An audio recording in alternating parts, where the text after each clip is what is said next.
Coming back at you on Massawa's Source, 1575, 825 on the clock. Chance at the controls, but you didn't tune in this hour to hear me. You tuned in to hear these guys. You got your 35th Fighter Wing Commander, Colonel Mike Rothstein. You got your 35th Mission Support Group Commander, Colonel Mike Griffin, and your 35th Fighter Wing Command Chief, Chief Master Sergeant Russ Hastings. Hey, real quick, Chief Hastings, when does our new Command Chief get in? He's here.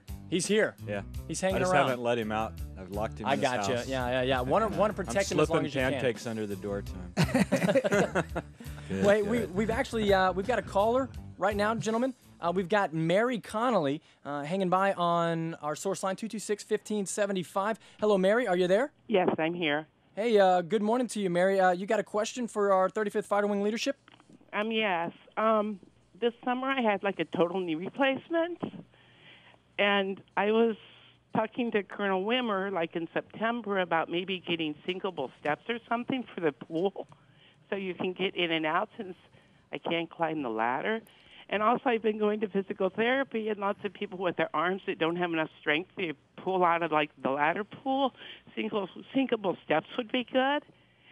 And I've talked to Bill Gurr, who's head of the pool, and he's been working with me kind of, and they had to find steps that would work, and then they had to go through, I guess, contractors to see that they could get them installed, and I guess they can purchase them, but the monies have to be appropriated now. So now they're just waiting for the money to be appropriated. But I just thought through the whole scope of things, it would save on people getting rehabilitated faster and, you know, cut down on physical therapy. You're not having to go so long because they could go to the pool and work out. Colonel Rothstein, would you like to jump on this? You want to throw it over to Colonel Griffin? Well, Mary, first of all, we hope you get better fast. Is the first thought, and I don't have a lot of detail off the top of my head on this. I think we'll have to look into it and follow up. I know we also we're in some significant budget challenges in this wing right now.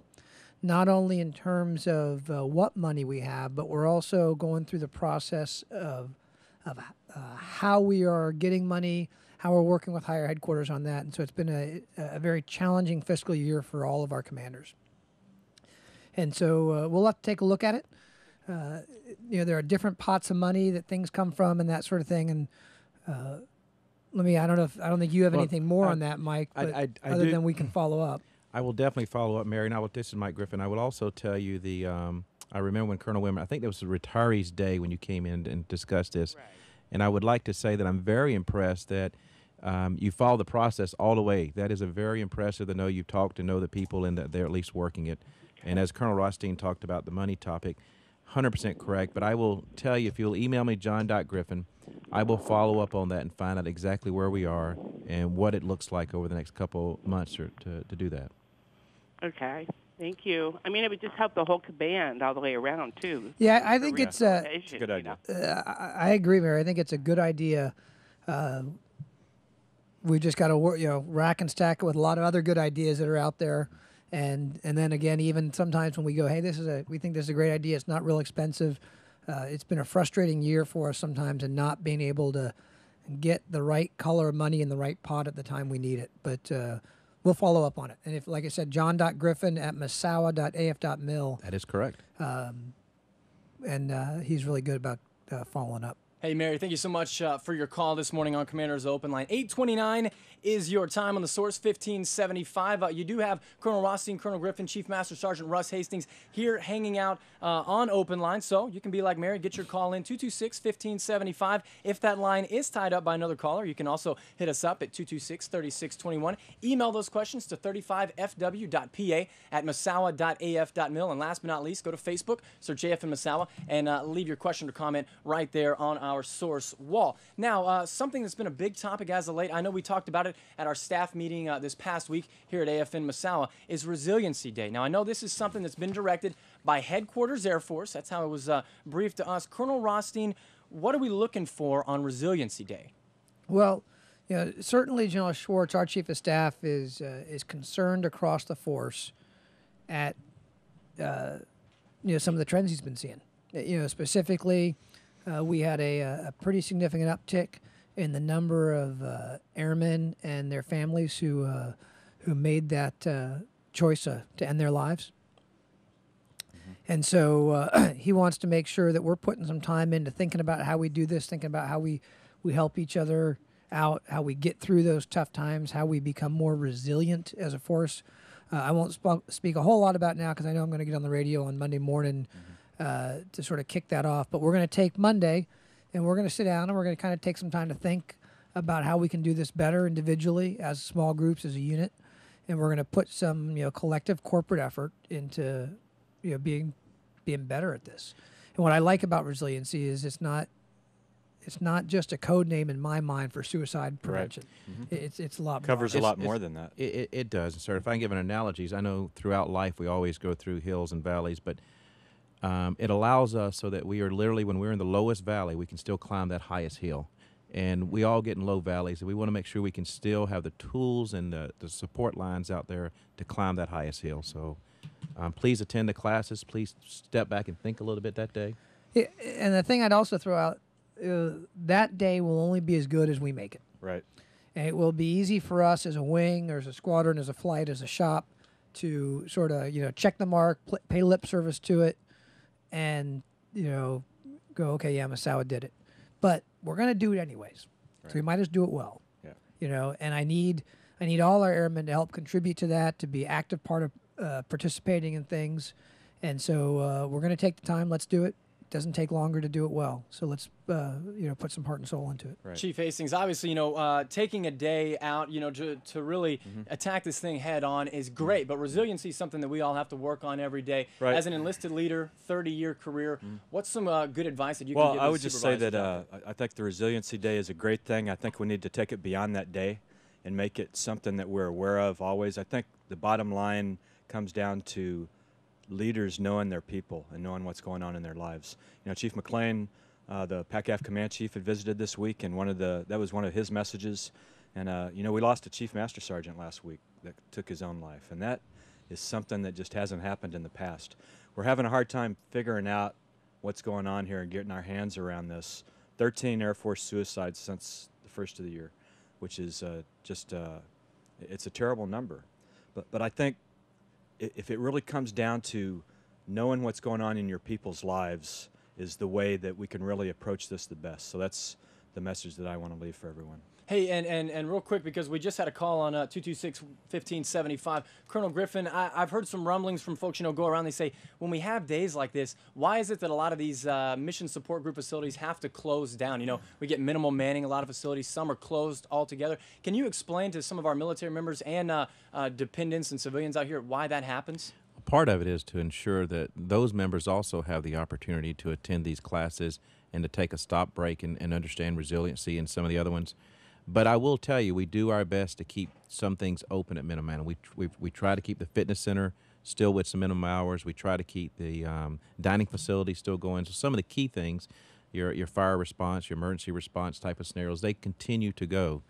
But we try to, as much as we can, to allow everyone to slow down for a little bit and think. Yes, sir. And I've actually just been informed that our caller has asked that, we just play this one back. This comes from Chief Eric Phillips, and it says, can we get more space for Unit PT? Why do we only have one court? Sorry, go straight from Resiliency Day to a question like this, but I figured this is a hot question. Just Fitness got is part of a total lifestyle, I think, so it's not totally unrelated.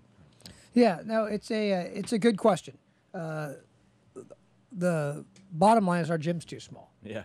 I mean, that's what it comes down to, and corporately we are been pushing very hard to get a new gym. In terms of a number, not that it matters too much. I think our gym service, we have about 46% of the square footage that we earn for the population of the base and all that sort of thing. It was constructed in 1957. Right, and it's one of the oldest gyms around. That's older either than not. me. No, I don't think it's that old. It is older than me, just barely. And that hasn't been scheduled for renovation. Now, there are some other places though, and there's the Freedom Fitness Center on the north side that I think gets underutilized. Now, is that as convenient? No, it is not. I will not complain or say that it is for a lot of units, but that is out there. I also know that there's some hangar space. Both the Navy stuff has hangar space that I assume that was a Navy chief calling Yes, in sir. because it didn't sound like an Air Force Chief Master Sergeant whose name I recognize. And No. I think I know them all. You do. So, and I don't know what their mission requirements are and that sort of thing. I know some of our Air Force units will do PT in some of the hangars and that sort of thing. And so and then we also have to maybe take a look at, what time we're doing it and that sort of thing. So it is not a great situation. We just got to work around it and do the best we can. There are no real near-term fixes on the horizon. Now, I know on the Potter Fitness Center right now, I think we're in a little bit of a transition area with where we are on that one. I kind of think of it as the front gym versus the back gym. When you walk in sort of the front entrance, I know that half of that gym we've got for unit PT, but there's some stuff going on in there right now. I think that's just a short-term thing on that. And we also made a decision. I made a decision several months ago to expand our CrossFit type of activities and those cross fitness. I'm not really saying CrossFit is a brand, but just kind of cross fitness sort of things into that front gym. And I did that knowing that that was going to have an impact on the amount of space for unit PT. However, what I would encourage and what I'm seeing some of is more units taking advantage of that, which is a pretty good way to work out. Yeah, it's good. And we were, frankly, far too cramped into a little bit of a racquetball court before. So that's a growing thing. Chief Phillips, the answer is we're hurting for a little bit of space. There are some other venues that if we get creative and work with unit commanders and that sort of thing, it may not be perfect, but gives us a little more space for unit PT.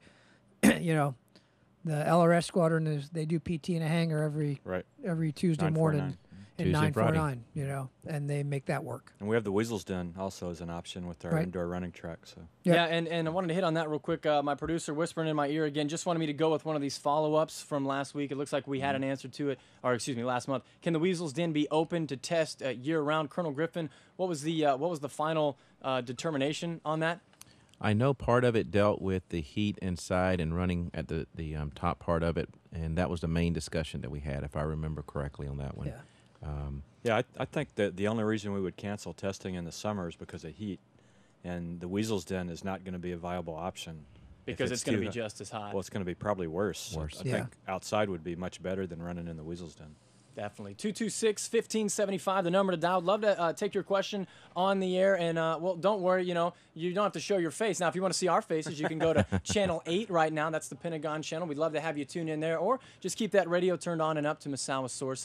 Commander's Open Line, obviously, is what we're doing right now. We've got Colonel Mike Rothstein. He's your 35th Fighter Wing Commander. Colonel Mike Griffin. He's your 35th Mission Support Group Commander. And Chief Master Sergeant Russ Hastings, at least for another day, your 35th Fighter Wing Command Chief. Now, does that become official then? Is that like a midnight tonight thing? It officially transfers over? Chief Laurent will be the command chief tomorrow, yes. Tomorrow. Actually, tonight, if I get a call, he will be the command chief. We're taking them off duty. Yeah. 8:39. All right. Look, wow, we are going old school in here. We've got a piece of paper with some red Sharpie written on it. I'll tell you what we're going to do. Got a jam for you coming right now from the Violent Femmes. 8:39 on the clock. We're going to read this over. We're going to come back. We're going to hit this up on Commander's Open Line. Thank you so much for joining us on this snowy Friday morning. Outstanding.